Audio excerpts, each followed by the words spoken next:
Hey guys, we are back for another video. So as you know, Nicki has covered US Vogue for the first time in her career. So we've been covering that. So this is my second video on her Vogue cover. If you didn't see my first one, make sure you go check it out, Vogue Secrets. And I did that specifically on her video about like the 73 questions interview.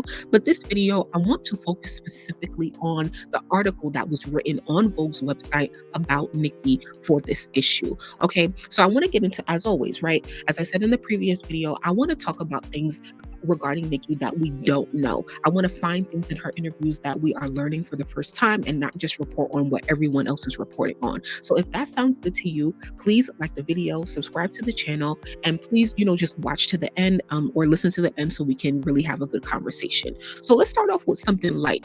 She revealed in this article that there were 27 versions of Anaconda, her 2014 hit, before she actually decided on what would be the version to put out as the single. Okay, so we know that Nicki is very particular about how she sounds and how she enunciates her words and her mixing and mastering. So that was just a fun fact that I liked. Now, let's go into something that's a little bit heavier. So she said, "I'm not gonna lie, things got testy between us," as she's recalling about her marriage between herself and Kenneth Petty. She says, "Because of our history, I think we knew we'd get past it, but there's no such thing as confidence in parenthood." So you know that in the theme, since Nicki has become a mom, she talks about her transformation as a mother and how that affects her artistry. So she says, "I kind of wish that someone had told me, although I'm sure I wouldn't have been able to understand it, that there's a level of anxiety and that you think it's going to go away, but in fact, it gets scarier. So often you think, I don't know how to do this." And I wanted to include this because a lot of times people think, especially when it comes to Nicki, I think when it comes to the fans in the stands like Barbz and stuff like that, we always think that, oh, everybody has a perfect relationship, Nicki has a perfect relationship, they're always on the same page. And this quote right here shows you that they have a great relationship, a solid relationship, but just as any other couple, they have their moments where they're testing each other, right? Like you're gonna go through natural ups and downs in your relationship, and I'm glad that Nicki, talked about it here. So here she says, it talks about how Nicki has been a proponent of body positivity, and Nicki has spoken on this in so many interviews.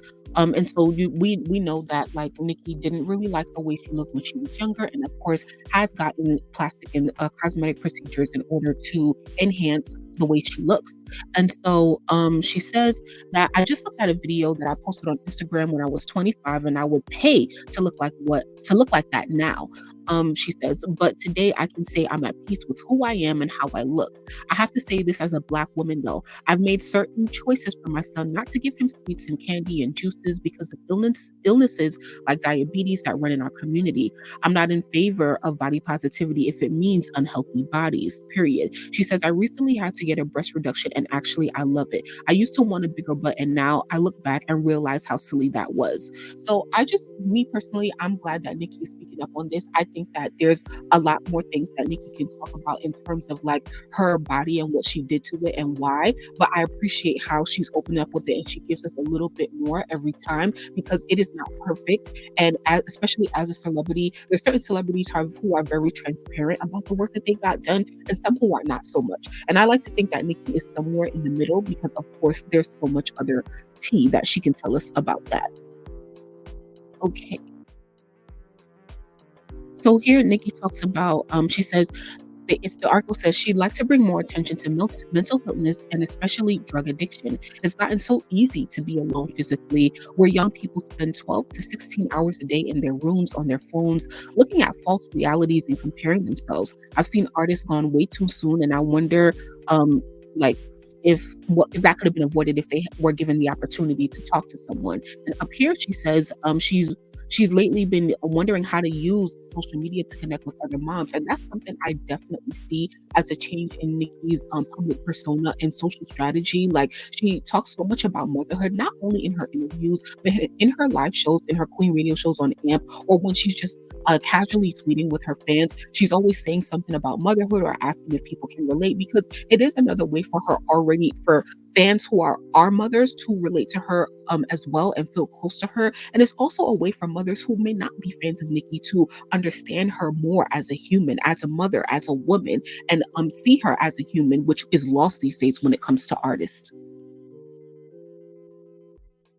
And here, Nicki talks about something I had no idea about. It says years ago, while briefly living in Atlanta, she was prescribed Percocet for painful menstrual cramping. It was enormously helpful until she found that she was taking the medication even when she wasn't in pain.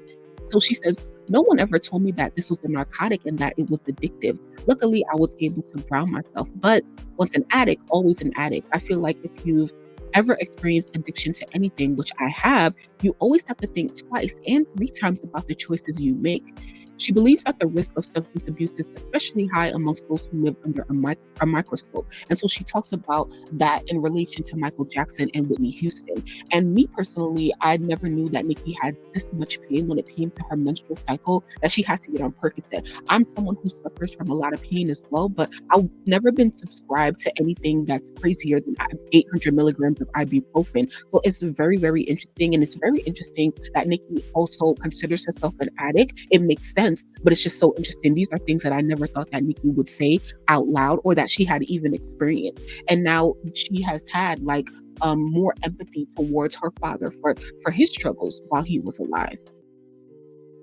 Here, Nicki talks about her comments on the vaccine. And so she says, she encourages her fans to do their own research before getting it or not.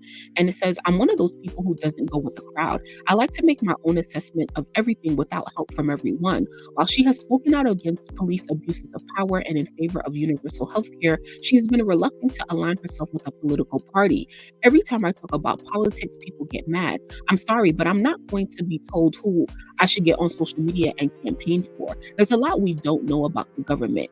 And so I'm just personally glad that like Nicki has made the statement. Not that she should or shouldn't. I always wonder, as a real fan, you wonder about artists like all facets of their life, and I always wonder about how Nicki feels when it comes to politics and our government. And we know that she's a very like strong-minded person, but I appreciate that Nicki doesn't really speak out against her political views because it's like that's not her duty as an artist. That's not why we're here. That's not why we support her. And I would honestly hate to hear Nicki speak about something and I don't really agree with it, and I'm like I feel a little disconnected from her. So I'm just glad that, or I'll accept whatever she feels comfortable speaking out about or against, regardless of what her stance is, and making her stance known because it encourages other people to really think for themselves. And I think that that is like so important when it comes to Nicki Minaj and being a fan of her. You are encouraged to think for yourself because if you're not, whoo. So then they say Nicki played a track for them, Big Difference, that she wrote several years ago, but recently found herself falling back in love with it. Um, so she says the big difference is the gulf between Nicki Minaj and other rappers, in particular those who come casually into the game, get lucky with a hit on TikTok, and suddenly imagine their fame and clout are their right, other than the outcome of years and hard work. She put in the work and she feels as if you haven't, she's apt to let you know it as she should. But it's hard to imagine that the rapper so deliberate with her pen wasn't hinting at other big differences as well. Now, I want to pay attention to this quote that Nicki made in terms of being famous. So she said, once you make it, it's like anything you say can be used against you. It's like when you're getting arrested. That's literally what being famous feels like. You go from having this fun, curious nature, laughing and joking, to realizing that not everyone gets your sense of human, not sorry, your sense of humor, and not everyone likes you. And they will figure out how to put a negative spin on anything you do. It hurts. This is one of the realest things that Nicki said, because as someone who's not famous, I would have never thought of it like that, getting arrested. I've never been arrested before. And so I just really like the way that Nicki put it, because anything you say can and will be used against you. Now, Nicki addressed this in her 73 questions with Vogue, but she talks about the difference of like the perception of her where people think that she's a mean person. So she says, when I hear the word mean, I think about the core of who the person is. I always tell people that the difference between being mean and being a B is that a B passes. B comes and goes. Mean is who you are. I could be the biggest B at the height of my B-ness, but if the person I may be cussing out at the time needs something from me, I'm going to give it to them. I have to be able to look in the mirror and be okay with myself. And I thought that this was great as well because too many people have this wrong perception of Nicki. And of course, I've met Nicki, but I don't know her personally. And so, but I can see that Nicki is genuine and she wants the best for people. Delivery, right? Like it's not about what you say, it's how you say it. I'm sure that we all grown up with that saying. And of course, it applies to everyone, including Nicki as well. And but we're not perfect as humans, right? I say things that tick people off all the time. And I just wish that people gave Nicki a bit more grace and tried to look past the narratives that the blogs and the media tend to paint. Now, I'm gonna do another video on how Vogue like kind of called Nicki out for some stuff. So please subscribe and like like this video and subscribe so that you guys get notified when that comes out. But I wanted to like wrap up on this. So Nicki said, I think that deep down inside, I believe that once I had a family, I would just lose the desire to make music. I would always tell people, watch, when I have a child, I'm gonna cook every meal for him and bake cookies every day. Maybe subconsciously, I hoped that my focus would just be on being a mother. I looked forward to that idea. It felt like a relief, but what happens is you find out you have to work. Like, duh, of course, Nicki. I'm so glad that she came to this realization selfishly because I couldn't handle if Nicki were to retire. Like, she's my favorite artist, and I'm not. I need more, like I need more music from her before she's gonna retire. Sorry about that. Um, because like she's just the greatest artist of all time, and I just need more, so I'm just glad that Nicki realizes that she do not need to be going nowhere no time soon. But anyway, let's wrap up this video. I have so much more that I want to say about this Vogue cover.